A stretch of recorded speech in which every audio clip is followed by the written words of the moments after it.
China media group ने इस्लामाबाद में दी dragon boat festival के उन्वान से एक सकाफती तकरीब का इनेकाद किया। पाकिस्तान के सेक्रेटरी वजारत तालीम मोहिउद्दीन अहमद वानी, चीन में पाकिस्तान की साबिक सफ़ीर नगमाना हाशमी, असातिज़ा और मीडिया के नुमाइंदों ने पाकिस्तान में प्राइमरी स्कूल के 200 से ज़ायद तलबा के साथ ड्रैगन बोट फेस्टिवल में शिरकत की।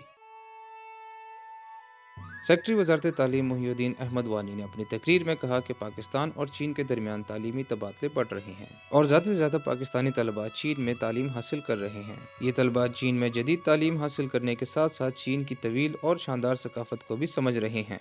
उन्होंने उम्मीद जाहिर की है कि तलबा पाकिस्तान और चीन की दोस्ती को बढ़ाने में पुल का किरदार अदा करेंगे।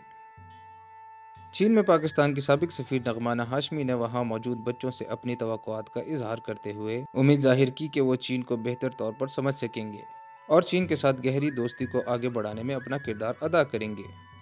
चाइना मीडिया ग्रुप इस्लामाबाद की डायरेक्टर ने मेहमानों और बच्चों के साथ ड्रैगन बोट फेस्टिवल की तारीख और रस्म व रिवाज को मुतारिफ करवाया।